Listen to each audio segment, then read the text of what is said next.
Welcome to my channel. Today I was going to show how my writing process is. Build a loop and do some improv. And how I think about how and put them together. So I've been working on this idea. It's a C6, which I got to C on the E string, the 7th fret on the 3rd string, and the 9th on the 4th. That's a C6, C major 6. Then I'm going to go to an A minor, and I like to take that 3rd, because your minor shapes A, C, and E. I move this 3rd up an octave. It's called a 10th. Same notes, it's just different order. Same chord as an A minor still. So I like to think of it as a guitar part whenever I lay a track down first. So I'll put like a chorus effect. Then normally I do like a clean bass line. And then kind of like sometimes an ambient effect or some distorted chords in the background like a guitar.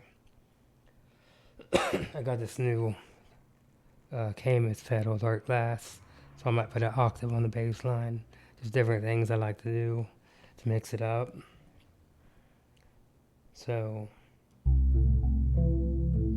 start with the bass line with a guitar part. What I do is I put it on track 1,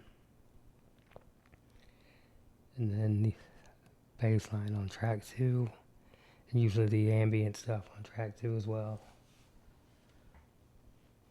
So, then I got a beat set on my drum machine.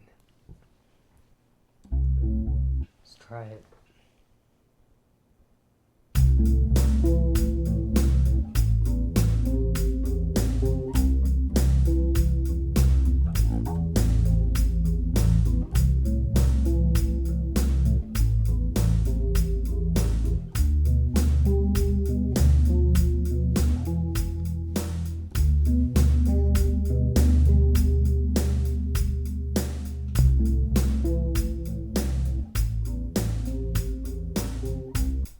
Messed up. Try it again.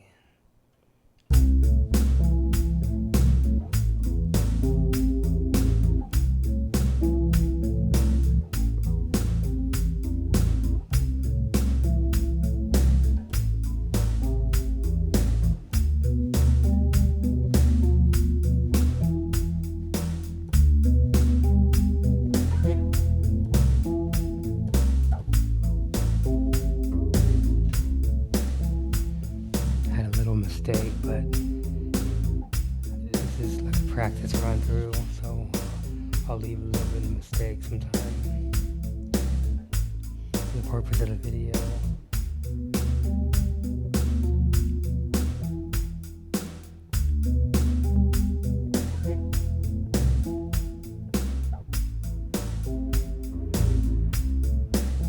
Okay, that works.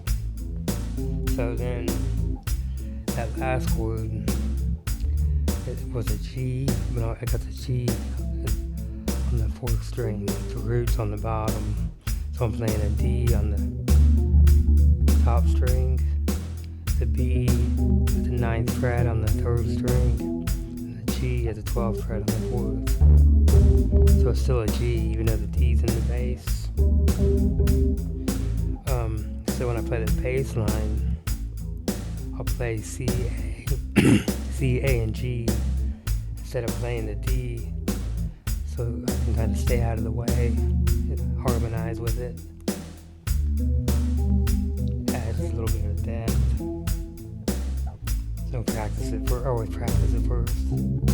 C, A.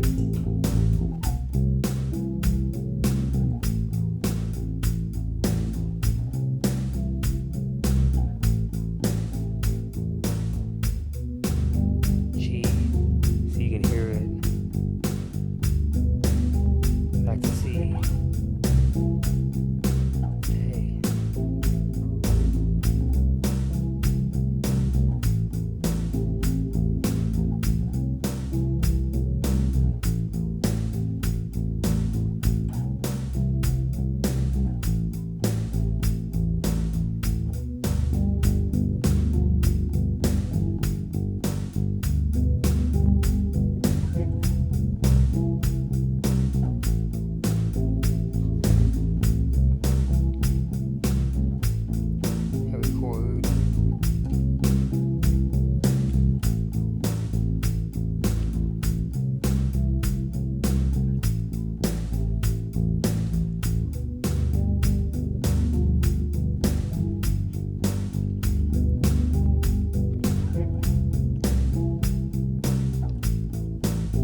measure that is says 11. It's weird timing. You set the second track as the same, and then it will end when the loop goes through.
And then for the next part, I'll put some kind of ambient thing following the same chords.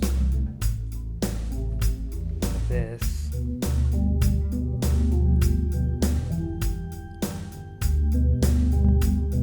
The G. C.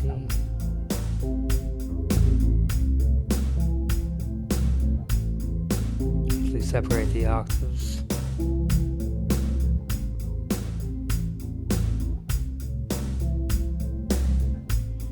Going to G.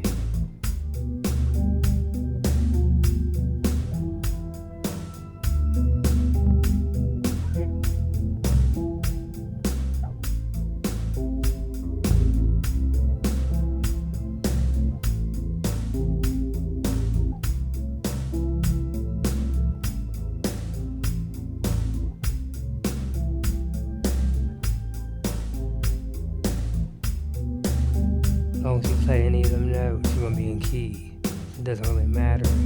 It's a background. You can cut down the volume. It'll be fine.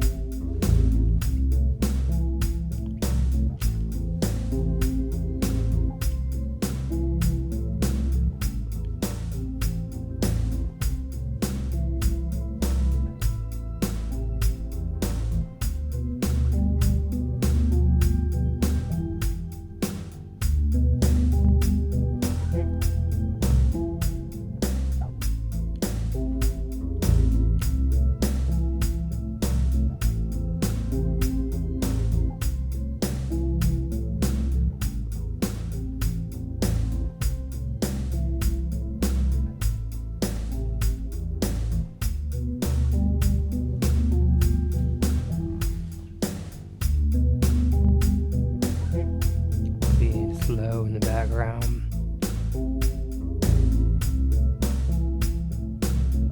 This is kind of there for effect. It don't have to be perfect.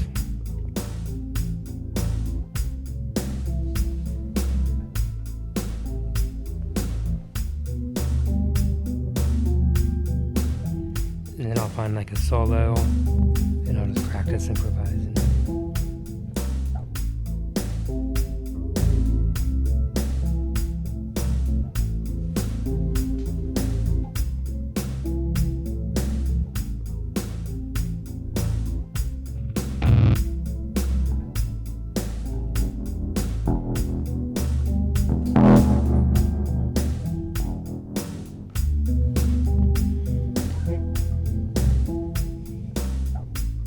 Since this is C6 or an A minor, I can play C major. I can play A minor, and combination of them, any notes in that key, pretty much any mode from the C major scale will work. Play D3 if you want.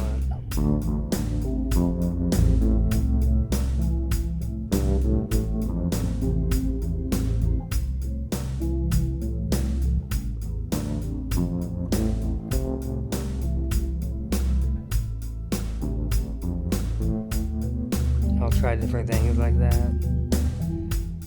But if you stay around the C,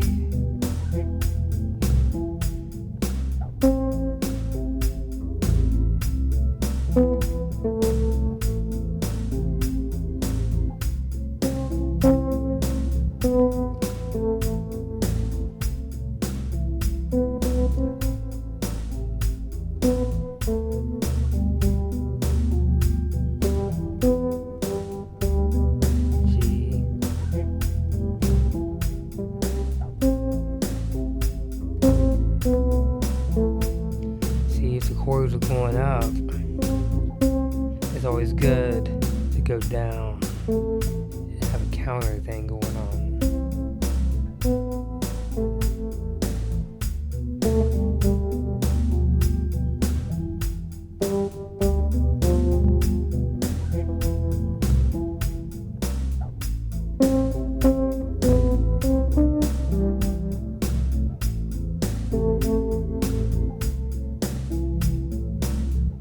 Play around with melodies until you find a melody you like.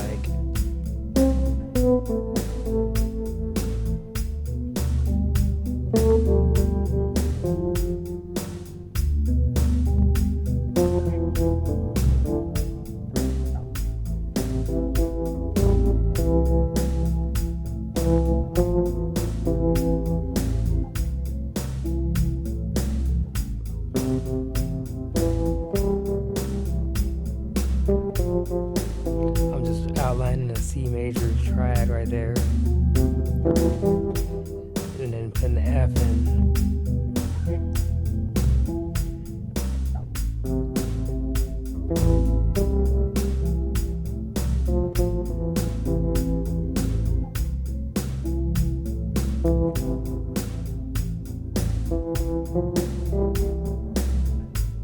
Put an A in here.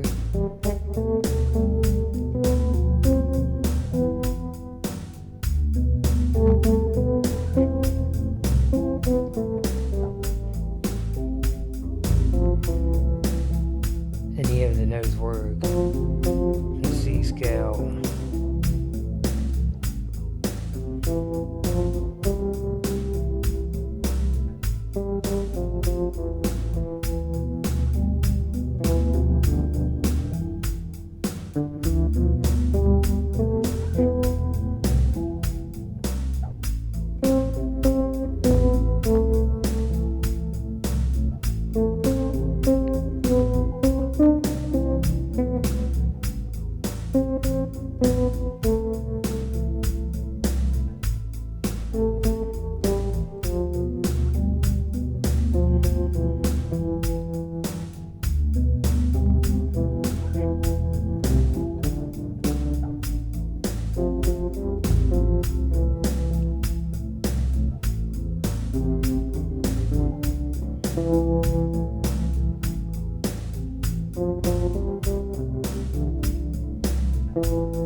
Expanding.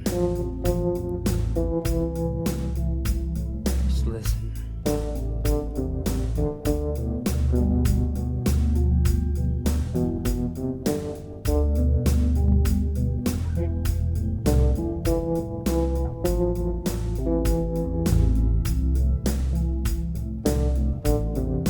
See, it sounds good because I'm kind of holding the notes out. That rhythm's picked a little faster, so you kind of do the opposite. Hold the notes out and then you go down instead of going up and playing fast, you know what I mean? That's kind of the way I think about things. I just listen and keep trying.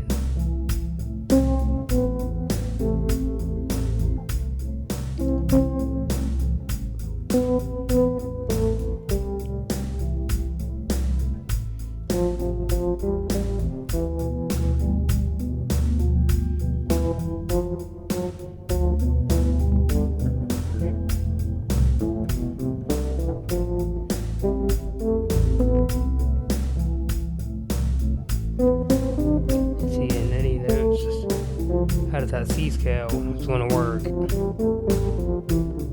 That's your C scale.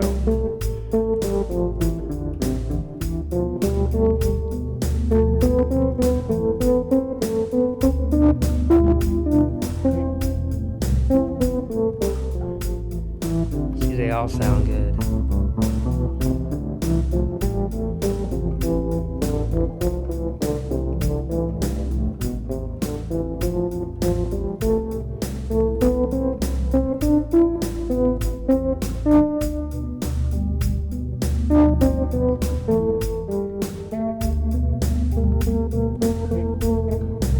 See, but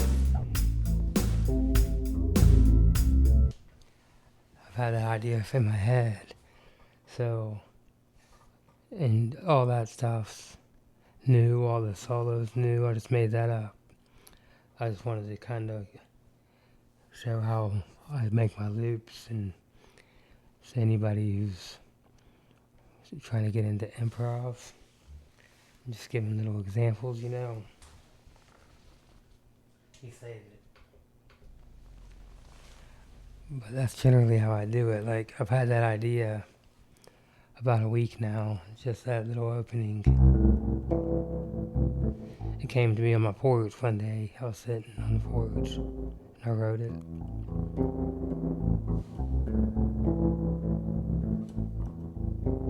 So, and then what I'll do is I usually let something be in my head for a while. That way I can make sure it doesn't sound like something else. Sometimes, you know, like another song, make sure it's something original. And then I try to get other ideas, and also when I'm on live or throughout the day, when I'm just picking around, I'll just practice it and just kind of build up ideas. And then I looped it just now, and that's my process, what I just showed you all. So I'll put the chords down, the bass line, and then that ambient. I mean, you've seen I just picked a random, which I use these effects all the time, so I knew roughly what effect it was. But sometimes I'll just completely random, and I may or may not keep that. I might change the effect to something else. Like, I like to take a reverb a lot of time and do the same kind of idea. You can take a reverb, you can turn the decay all the way up, and the mix all the way up, and it will just be like a balloon. And then, you know, you can kind of bring it in with the volume, and it's just a swell, is what I'm trying to say. Sort of the same thing than what I just done. And you can take different reverbs, and you can get different sounds and feel from doing that. Or you can go the opposite way and take distortion, something heavy. You know, if you got a light chord at the beginning, you can put a heavy bass line on, or you can put heavy chords on in the background. You know, and I'll try different things like that. And I'll do what I did with the solo, which I know harmony really well. And so I'm real quick with it. You know, I knew, just from them chords, I know what key, anything from that C is going to fit. And as you could tell, it don't matter what notes you play, it's more about the rhythm you play and how you blend it all. And it's not an easy thing to get down. I spent a lot of time doing this, but I would do it with basic chords and just practice the arpeggios over top. It took me a long time to make it sound like music. Like, I got recordings of myself practicing on this old Tascam and it's just chords and arpeggios, just straight. And I did that all the time, and it took me forever. And then it just clicked. Like I practiced that stuff forever, and then it just started clicking one day. I don't know, I pretty much went from one day sounding like I'm playing chords and arpeggios to I started putting music together. It just clicked in my mind, and it becomes second nature. I don't even have to really think about notes anymore because it's automatic. But I can if I need to, like when I'm writing, and I can think about the harmony, like, well, maybe I can use the third or a fifth, that kind of thing. So that's why it's good to know theory, because sometimes you may not hear. So I'll try different ideas. Like I know that the fifth of a C is a G, so I'll try playing the G over top. And of course, it's going to sound good, but you still got to hear it, you know. And that's where knowing the modes comes in. You got to really know that scale. And I got lessons on how to play the modes. But that's what I did. I learned the modes. And this is a result of it. I can write something like this real fast. I put time in. But I'm telling you now, loop pedal, it's bad that time up. Because I've practiced them with, put a looper on. You can just put a C chord on, and you can just run through them modes. You can hear how they all fit over a C chord, just different ways of practicing. You gotta be creative with it. That's the thing I always tell people, I can't learn it for them. Nobody learned it for me. And you gotta really know the notes and put the time in. I need some water. But anyways, I thought I'd give a little insight. Hopefully, somebody gets something out of this. This is the kind of stuff I do on all my compositions, and all the solos I play on it live are usually improv. Like I'll have chords like I just done. I'll have bassline, and generally I'll have a little melody that I come up with, and I center it around that melody, like the little walk down I was doing. That might become a permanent part of the solo, but I never have a full solo that's permanent usually, because I like to leave room when I learn new ideas or I'm studying new scales. I can mix them in into my solos, and I get to practice at the same time. And that's how I get it worked into my solos and stuff. It's a lot of practice. I put a lot of time in. No joke. Thousands and thousands of hours. But it's worth it. So hopefully somebody gets something out of this. Thank you, everybody. You have a wonderful day.